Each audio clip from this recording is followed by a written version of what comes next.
So new Bharat ஹோட்டலில் தான் போய் சாப்பிட போகிறோம். நீங்கள் நைட்டுக்குள்ளேயே ஹைதராபாத் ரீச் ஆகிடுவோன்ற மாதிரி சொல்லியிருக்காரு அந்த அண்ணா. சப்பாத்தி ஆர்டர் பண்ணியிருக்கேன். அதாவது அண்டா கறி, மஷ்ரூம் கறி அப்படின்லாம் சொல்லிட்டு இருந்தாங்க.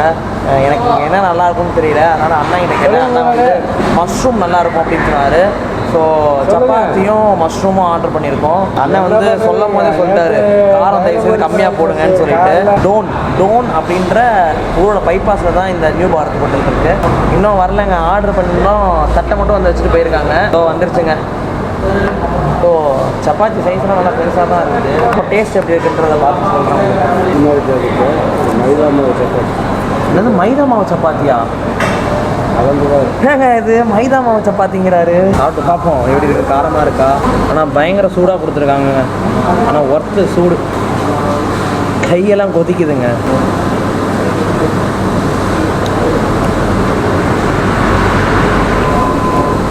சும்மா சொல்லக்கூடாது, டேஸ்ட் ஆனால் நல்லா தான் இருக்குது. ஆனால் காரம் மட்டும் நம்ம சாக்ரிஃபைஸ் பண்ணிக்கணும். ஒரு 10 பேர்த்துக்கு சேர்த்து நம்ம ஊரில் போடுற காரத்தை இங்கே ஒரு பிளேட்டுக்கு போட்டிருக்கானுங்க. அந்தளவுக்கு காரமாக இருக்குது. பட் ஆனால் டேஸ்ட்டு வேறு லெவலாக இருக்குங்க. இப்போ அண்ணன் சாப்பிட்டு முடிச்சுட்டு வந்துட்டாருன்னா அவரே பே பண்ணிடுவார். ஏன்னா அவரே நிறையா தடவை வந்து அங்கே பே பண்ணிட்டாரு. டீக்கு 2-3 தடவை டீக்கு பே பண்ணிட்டாரு. ஸோ தடவை வந்து அண்ணன் நம்ம வந்து பே பண்ண விட போகிறதில்ல.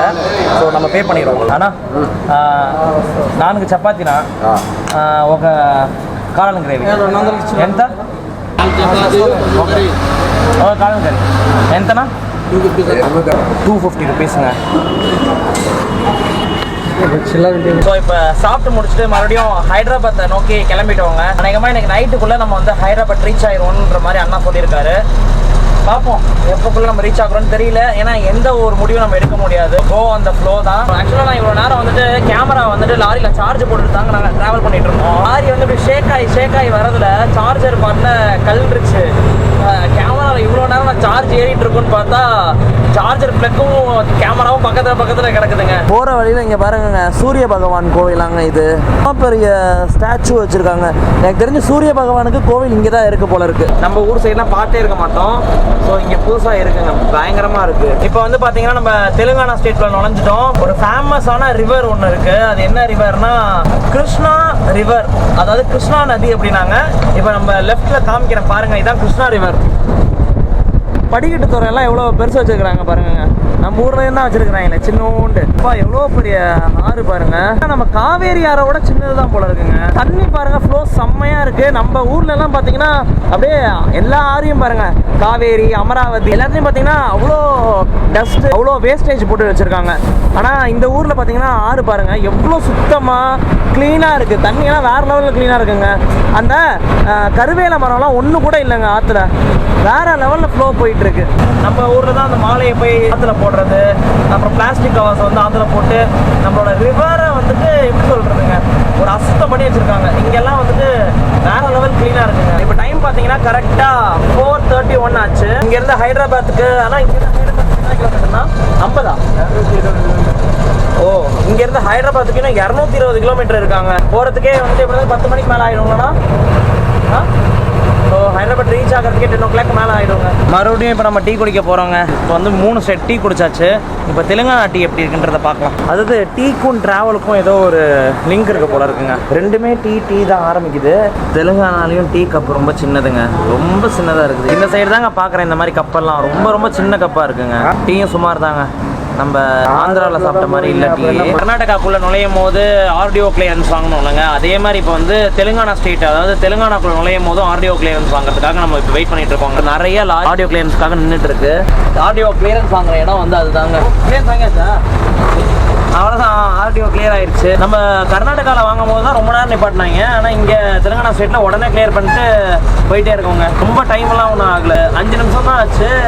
ஆடியோ கிளியரன்ஸ் முடிஞ்சிச்சு. இப்போ நம்ம ஸ்டேட்டுக்குள்ள உள்ள போயிட்டு இருக்கோம். இப்போ டைம் பார்த்தீங்கன்னா 7:41ங்க. ஆனால் நாங்கள் இன்னும் வந்து ஹைதராபாத்தை ரீச் பண்ணலாங்க. கிட்டத்தட்ட ஒரு 110 கிலோமீட்டர்ஸ் கிட்ட இருக்கும். ஏன்னா ஒரு 110 கிலோமீட்டர் இருக்குமாண்ணா? ஒரு 110 கிலோமீட்டர் இருக்குங்க.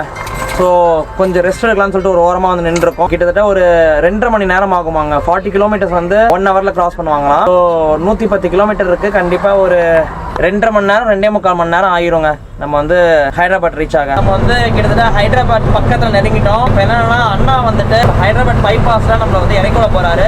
ஸோ அண்ணா இறக்கி விடுற இடத்துல இருந்து ஹைதராபாத் வந்து பார்த்தீங்கன்னா ஒரு 15 கிலோமீட்டர் இருக்குவாங்க. அண்ணா ஆனால் வந்துட்டு அங்கேருந்து லெஃப்ட் சைடில் வந்துட்டு ஒரு லாரி ஆஃபீஸ் இருக்கான். ஸோ அண்ணா வந்து லாரி ஆஃபீஸுக்கு போய் அங்கே போய் வண்டியை போய் விடணுமாமா. ஸோ நம்ம வந்துட்டு அதுக்கு முன்னாடி ஒரு 1 கிலோமீட்டரில் இறக்கி விட்றேன்னு சொல்லியிருக்காரு. இறங்கிட்டு நைட்டு எங்கே ஸ்டே பண்ண போகிறோன்றது இன்ன வரைக்கும் வந்து தெரியலங்க. ஏன்னா இப்போ வந்து டைம் பார்த்தீங்கன்னா 10:27 ஆச்சுங்க. அதனால வந்து இப்போ பைபாஸில் வந்து நம்ம எங்கேயாச்சும் பெட்ரோல் பங்க் இருக்கான்னு தேடி கண்டுபிடிச்சி பெட்ரோல் பங்க்கில் நைட்டு ஸ்டே பண்ண போகிறாங்க. அதனால் கன்ஃபார்ம் நைட் ஸ்டே பண்ணுறதுன்றது கன்ஃபார்ம் இங்கே. ஆனால் எங்கே பெட்ரோல் பங்க் கிடைக்கும் தான் தெரியல. ஓகேண்ணா, பாய்ண்ணா, தேங்க்ஸ்ண்ணா. அண்ணாவோட ஆஃபீஸ் இங்கே பக்கத்தில் வந்துருச்சுங்க. அவ்வளோதான், இன்னும் ஒரு 500 மீட்டரில் வந்துருமாங்க. அந்த அளவுக்கு கிளியராக என் ஃபேஸ் உங்களுக்கு தெரியுதுன்னு தெரில. பட் ஆனால் இங்கே லைட்டே இல்லைங்க. அண்ணா என்ன சொன்னார்னா, ஆஃபீஸ் வந்துருச்சுப்பா, நீங்கள் இறங்கிக்கோ, இங்கே பக்கத்தில் ஒரு பெட்ரோல் பங்க் இருக்குது ரைட் சைடில், ஆனால் அது ரொம்ப குட்டியாக தான் இருக்கும், ஏன்னா அந்த பெட்ரோல் பங்கில் ஸ்டே பண்ணப்பா அப்படின்னு சொல்லிட்டாரு. இந்த பெட்ரோல் பங்க் நான் உங்களுக்கு காமிக்கிறேன் பாருங்கள். நாங்கள் தெரியுது பாருங்கள், சின்னோண்டு போர்டு, அதுதான் பெட்ரோல் பங்க்கு. ஸோ அந்த பெட்ரோல் பங்க்கில் வந்துட்டு ரொம்ப குட்டியாக இருக்கிறதுனால அலோவ் பண்ணுறாங்களான்னு தெரியல. அண்ணா வந்துட்டு முன்னாடியே வந்துட்டு ஒரு பெரிய பெட்ரோல் பங்க் வந்தது, அங்கேயே இறக்கி விட்றேன்னு சொன்னார். பட் ஆனால் நான் வந்துட்டு அண்ணா இல்லைண்ணா பரவாயில்ல, நான் எப்படியே சிட்டிக்குள்ளே போகணும், நீங்கள் வந்துட்டு எந்த அளவுக்கு நீங்கள் முன்னாடி இறக்கி விட்றீங்களோ இறக்கி விடுங்க அப்படின்னு சொன்னேன். சரி ஓகே வாப்பா. அவருக்கு வந்து இறக்கி விட்றதுக்கு வந்து மனசே இல்லைங்க. நைட்டு எங்கே ஸ்டே நம்மளுக்கு கிடைக்குதுன்னு தெரியல. பெட்ரோல் பங்க் இருந்தால் பெட்ரோல் பங்க்கில் ஸ்டே பண்ணுவோம், அப்படி இல்லைன்னா நம்ம நடந்து போய்கிட்டே இருப்போங்க. இங்கேருந்து ஹைதராபாத்துக்கு வந்து பார்த்தீங்கன்னா 15 to 17 கிலோமீட்டர்ஸ் தான் இருக்கும். அப்போ அதுக்குள்ளே ஏதாச்சும் ஒரு பெட்ரோல் பங்காச்சும் வரும் கொஞ்சம் பெரிய சைஸுக்கு. ஏன்னா நான் வந்து நாளைக்கு ஹைதராபாத்குள்ளே போயிட்டு எக்ஸ்ப்ளோர் பண்ணலான்னு இருக்கேன். டூரிஸ்ட் ஸ்பாட் எக்ஸ்ப்ளோர் பண்ணுறோமோ இல்லையோ, ஹைதராபாத் பிரியாணி நம்ம எக்ஸ்ப்ளோர் பண்ணியே ஆகணும். ஹைதராபாத் பிரியாணி எப்படி இருக்குன்னு தெரியல, ஆனால் இதனால் வரைக்கும் நம்ம ஊரை நம்ம பார்த்துருப்போம் ஹைதராபாத் பிரியாணின்னு. ஆனால் ஹைதராபாத்லேயே போயிட்டு நம்ம ஹைதராபாத் பிரியாணி பார்த்து சாப்பிட்டு தாங்க ஆகணும். ஏன்னா அப்போ தான் நம்மளுக்கு வந்து தெரியும் எது உண்மையான ஹைதராபாத் பிரியாணி, எது டூப்ளிகேட் ஹைதராபாத் பிரியாணின்னு. நடந்து வந்துக்கிட்டே இருக்கும் போது தமிழ்நாடு லாரி டிரான்ஸ்போர்ட் அப்படின்னு சொல்லிட்டு போட்டிருந்தது. ஸோ தமிழ்நாட்டுக்காரவங்க இங்கே தெலுங்கானாவில் இருக்காங்கன்றது தெரியுது. ஸோ போய் கேட்டு பார்ப்போங்க அவங்கக்கிட்ட. இங்கே கொஞ்சம் இடம் நல்லா பெருசாக இருக்குது பாருங்கள். ஸோ இங்கே நம்மளை அலோவ் பண்ணாங்கன்னா கூட அழகாக ஒரு டென்ட்டு போட்டு இங்கே அப்படியே தூங்கிட்டு போயிடலாம். ஸோ கேட்டு பார்க்கலாம் அவங்கக்கிட்ட. இங்கே பாருங்கள், தமிழ்நாடு லாரி டிரான்ஸ்போர்ட் அப்படின்னு சொல்லிட்டு போட்டிருக்கா. ஸோ இவங்ககிட்ட கேட்டு பார்க்கலாம். கேட்டு அவங்க என்ன சொல்கிறாங்கன்றதை நான் உங்களுக்கு சொல்கிறேன் இருங்க. இங்கே தமிழ்நாடு லாரி டிரான்ஸ்போர்ட்னு போட்டிருக்கு. ஆனால் வந்து இங்கே வந்து தமிழ் ஆட்களே இல்லைங்க, எல்லாமே வந்துட்டு இங்கே தெலுங்கு பீப்புள்ஸ் தான் இருக்காங்க உள்ளுக்குள்ளே. அவங்க என்ன சொல்கிறாங்கன்னா, இன்னும் கொஞ்சம் நேரத்தில் ஆஃபீஸ் க்ளோஸ் பண்ணிவிடுவேன், ஒரு லாரி வருது, அந்த லாரிக்காக தான் வெயிட் பண்ணுறோம், அதுக்கப்புறம் ஆஃபீஸ் க்ளோஸ் பண்ணிடுவோம், நாங்களும் கிளம்பிடுவோங்க அப்படின்றாங்க. பக்கத்தில் எங்கே பெட்ரோல் பங்க் இருக்குன்னு கேட்டேன். இன்னும் ஒரு 1 or 2 கிலோமீட்டர்ஸ் நடந்து போனால் பெட்ரோல் பங்க் வரும் அப்படின்ற மாதிரி சொல்லியிருக்காங்க. போய் பார்ப்போங்க. பெட்ரோல் பங்க் இருந்தால் நம்ம அங்கே ஸ்டே பண்ணணும், இல்லாட்டி அப்படி நடந்தே போய்கிட்டே இருக்க வேண்டியதாங்க. வேறு என்ன பண்ணுறது. நான் எதாக இருந்தாலும் உங்களுக்கு டக்குன்னு அப்டேட் பண்ணுறேன். இப்போ சாப்பிட்றதுக்கு ஒரு கடைக்கு பக்கத்தில் வந்திருக்கேங்க. இங்கே வந்து நம்ம தமிழ் ஆட்கள் நிறையா பேர் இருக்காங்க. நான் ஒரு ஹாய் சொல்கிறேன். Hi sir. உங்கள் நேம்னா? என்ன ஊருண்ணா நீங்கள்? இப்போ அப்படியே தமிழ்நாட்டுக்கெல்லாம் நிறையா பேர் இருக்கவும் உட்காந்து சாப்பிட்டுட்டு போயிடலாம் இங்கே அப்படின்னு சொல்லிட்டு வந்திருக்கேன். இந்த சப்பாத்தி ஆர்டர் பண்ணியிருக்கேன். அதுக்கு வந்து ஒரு சட்னியும் அப்புறம் உருளைக்கிழங்கு வச்சு ஏதோ ஒன்று கொடுத்துருக்காங்க. சாப்பிட்டுட்டு நம்ம அப்படியே கிளம்பி போவோம். ஆந்திராவில் வேறு லெவலில் காரமாக இருந்தது. இப்போ தெலுங்கானாவில் எப்படி இருக்குன்னு என்னன்னா, இது ராயலசீமா ஹோட்டல் இல்லை ஆந்திராவில் வந்து காரமாக இருந்தது. சரி, தெலுங்கானாவும் அதே மாதிரி காரமாக இருக்குமா? ஓ அப்படிங்களா?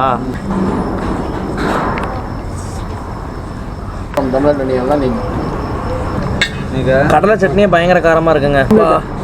இல்லைண்ணா இல்லைண்ணா போதும், இது போதும். அதே கண்ணெல்லாம் கலங்குதுங்க. ஸோ லைட்டாக தான் தொட்டு சாப்பிட்ணுன்னு நினைக்கிறேன். ஒரு 2 சப்பாத்தி சாப்பிட்டேன், ஆனால் பயங்கர காரமாக இருந்தது. ஆனால் டேஸ்ட்டெல்லாம் ஓகேங்க. ஸோ அண்ணன் தான் பே பண்ணியிருக்காரு. அண்ணனை முன்ன பின்ன எனக்கு யாருன்னே தெரியாது. போயிட்டு இருந்தேன், தமிழ் ஆள் இந்த மாதிரி செய்கிறாங்க அப்படின்னு சொல்லிட்டு அவரால் முடிஞ்ச ஒரு ஹெல்ப் வந்து நம்மளுக்காக கொடுத்துருக்காரு. அண்ணா ரொம்ப ரொம்ப நன்றிண்ணே. Thank you so much sir. வந்துட்டு பெட்ரோல் பங்க் போகலான்னு பார்த்தேன். எங்கே போய் ஸ்டே பண்ண போகிறீங்கன்னு கேட்டார். நான் இந்த மாதிரி பெட்ரோல் பங்க் எங்கே வருதோ அங்கே போய் ஸ்டே பண்ணலான்னு இருக்கேனே அப்படின்னு சொல்லியிருந்தேன். ஸோ அண்ணன் வந்துட்டு எப்படி இருந்தாலும் ஒரு 1.5 கிலோமீட்டர் நீங்கள் நடந்து போனால் தான் பெட்ரோல் பங்க் ரீச் ஆக முடியும். நான் வேணால் எங்கள் ஆஃபீஸில் நான் வந்து பேசி உங்களை விட்டு போகிறேன், நீங்கள் வேணால் காலைல கிளம்பி போங்க அப்படின்ற மாதிரி சொன்னார்.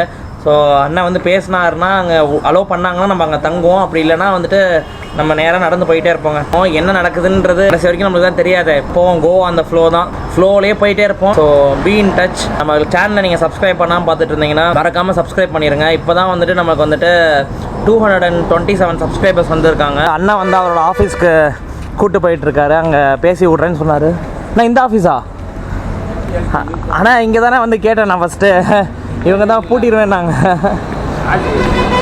ஸோ இப்போ வந்து அண்ணன் வந்து பேசுகிறாருங்க நம்மளுக்காக. இந்த ஆஃபீஸில் தாங்க நம்ம ஃபஸ்ட்டே வந்து கேட்டோம், ஆனால் ஆஃபீஸ் வந்து பூட்டிடுவோம் நைட் அப்படின்றாங்க. இப்போ அண்ணன் வந்து நம்மளுக்காக போய் கேட்க போகிறாரு. ஸோ என்ன பண்ணுறாங்கன்றதை பார்ப்போங்க. தம்பி கொஞ்சம் அலோவ் பண்ண யூடியூப் சேனலில்